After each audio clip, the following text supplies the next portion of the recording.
Hey, before we get into this video, please note that we'll spoil events that happen in Chapter 6 of Xenoblade 3. So, if you don't want to get spoiled, consider throwing this into your Watch Later folder so you can come back when you're ready. Alright, let's get into the video. Welcome back to Ranking Every Hero, the series where I make the unequivocally best hero tier list in the community so that nobody will have to argue about it anymore. Definitely. Today, we'll be taking a look at Mio, Sena, and Taion's old commander, Teach, so let's just jump right into it. Okay, if you haven't watched any other videos in the series, I'll be ranking each criteria, which are character, quest, and class, out of 5, and then averaging out all 3 of those scores to get a final score. Based on what score they get, they'll be put in a certain tier on the tier list, which I have put the criteria for on screen.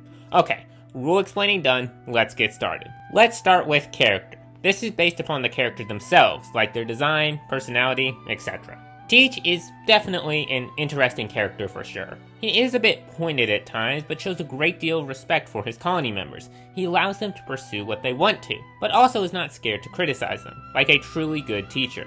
Interestingly, Teach is the only end-line character that is playable in the game, which makes him unique among the rest of the characters. I'm personally a big fan of his outfit with a dark blue robe with black pants. This helps him be pretty distinguishable among all of the heroes and the characters in the game. Pretty cool, 3 out of 5. Quests are rated on how well they tell the character's story and how fun they are. Since Teach is a commander of a colony, I will count all quests related to Colony Gamma.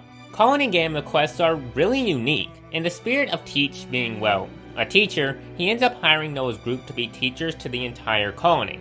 Although you do every quest as everyone in the group, the colony members will request an amount of time with a certain member of the group to do something with them. For example, one of the members of the colony requests time with Noah to help them out with off-seeing. Each person teaches something that they're good at, and they're a great way to get to know members within the colony. Doing side quests for every colony can get a bit tedious, especially since they can follow a pretty simple formula. So having a change of perspective on the story accompanying them is refreshing, and I really enjoy doing these. As for Teach's Hero and Ascension quest, I noticed something odd when playing these quests. There are like no cutscenes at all in these. That doesn't really lower the score or anything, they're all still fully voiced, but I just found it odd how he has so few cutscenes. Anyway, in the hero quest you find the often lost Kairi and take her back to the colony. Afterwards, Mio, Sena, and Taion reintroduce themselves to all the members of their former colony, and after this Teach decides to take Noah's group to a remote area to have a discussion with them. He then decides that he's going to kill them. After losing to Noah's group, he tells them that they have impressive power, but suggests that they are just a maelstrom, something that will take lives without mercy. Mio counters, saying that all they want to do is to move forward with the power they received by chance, without sacrificing lives. Teach then changes his tune and doesn't sentence them to death. Unfortunately, the Mobius isn't a big fan of this idea and fights them. Teach decides to fight alongside Noah's group and defeats the Mobius. After getting back, Teach says that he was testing Noah's group, making sure they hadn't become enthralled by power and still retained their own wills. After discerning that, he decided to fight alongside them. The Ascension quest is interesting. You go out to the field to test out the students' abilities that Noah's group has trained, and somehow Kairi gets lost again. Midway through the quest line, she gets captured by some Avenger guy, and eventually he uses her as bait to draw Teach to him. He then attempts to kill Teach, and Teach is like, "But can't we not fight?" And then Kairi is like, "Hey, you said that you have to show honor to an opponent always." And Teach is like, "Oh yeah, I did say that. I'm gonna fight you for real this time." This sequence felt really odd to me for some reason. I was just kind of bewildered the entire time. The Avenger then dies, and before he dies, he says that Kairi was stronger than he ever was. Then Noah's group notes that the Avenger kept calling Teach Oleg, with Teach confirming that he was formerly Oleg. Then, in a later discussion, they find out that Oleg basically killed off soldiers willy-nilly until they got defeated, and the Mobius then allowed Oleg to turn into Teach.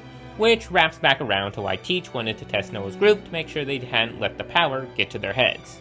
After doing these quests, I realized I didn't really enjoy them a ton. There's nothing majorly wrong with them, they just kinda fell flat in my opinion. Maybe it was the lack of a cutscene to show Teach in a bigger light, but I feel like I didn't really get to know a lot more about Teach's character through his Ascension quest like I did with a lot of other heroes' Ascension quests. I liked the side quests a lot, but I thought the hero and Ascension quest left a lot to be desired. They weren't among my favorites. 3 out of 5. For class, I rated on how fun and useful the class is. Pretty simple. Funnily enough, for Teach's class Thaumaturge, A lot of the skills on the class are more useful on other classes. Thaumaturge is meant to be a hybrid healer and attacker, but why would you go full on in on the attack side of a healing class that isn't going to deal as much damage as an attack class? However, if you lean more into the healing side, the class does decent damage for a healer at the cost of some more consistent healing. Most of the class's healing comes from Wheel of Rebirth, which heals all allies for 900% of healing power when executing a burst. This pretty much full heals everybody, although it can be troublesome to run this as a primary healer class if you don't bring items that lower break resistance, etc. But you can probably see why stuff like Ultimate Qigong and Life-Saving Fist would be more useful on other classes. They're still useful on this class, but ignoring physical defense and being able to self-heal would be more useful on attackers and defenders.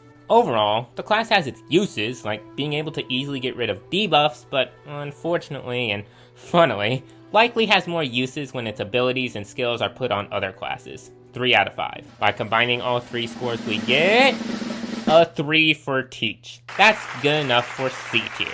Thank you for watching the video, I really appreciate it. If you enjoyed, please consider subscribing. Less than 5% of my viewers are subbed, and it's free and it helps support the channel a lot. Also, consider leaving a comment about Teach. I'd love to hear your thoughts. I read every comment, even the 2,000-word essay ones. But with that, I hope you all have a wonderful day, evening, night, wherever you are, and this is Crystalized, signing out.